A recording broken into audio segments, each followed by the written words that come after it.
Well, after the House of Representatives passed a bill designed to displace the longstanding public education funding formula, MAEP, questions are now swirling around about who inspired that legislation. Some lawmakers say conservative anti-public education think tanks may have played a part. 12 News senior political correspondent Richard Lake is live from the state capitol. Richard, when did these allegations begin?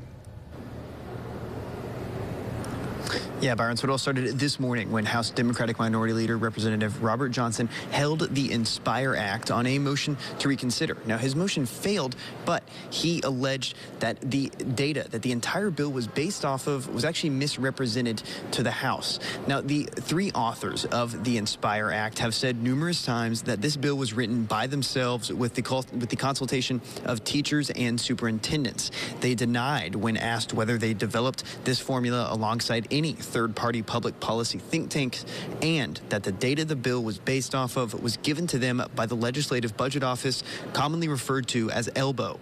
Representative Robert Johnson says when he went to the Legislative Budget Office to request the data, they could not produce that data. The bill's author, House Education Committee Chairman Representative Rob Robertson, defended the bill by saying it was a miscommunication. When I talked to ELBO this morning, the Legislative Budget Office this morning, I was told these are not our numbers. We don't know where these numbers come from, but we did compare the numbers they gave us to MAEP, and that was not my question.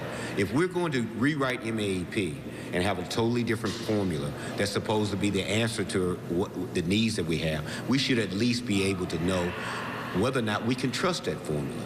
And the first place to start is with the people who actually do numbers, who actually work on the budget here in this state. And when they don't know, we don't know. I think one of the issues that popped up was that when we create the bill, it's our bill. We create the weights and the things that go into that. The answer that ELBO gave was that they didn't create those weights, therefore they didn't have anything to do with that. We created the bill, it's our bill. Now, Robertson and the additional authors of the bill say that they also used data from the Mississippi Department of Education in developing the formula, and that bill passed the House by a vote of 95-13 Wednesday afternoon. And again, the main fear from Representative Robert Johnson and other lawmakers is that this new public education funding formula could have been developed by historically think tanks that have advocated against the MAEP formula, as well as advocated for public education funds to be used in private charter schools. We'll have much more reaction on this matter, as well as what House Speaker Jason White had to say on the issue at 6 o'clock. Reporting live from the state capitol, Richard Lake, 12 News.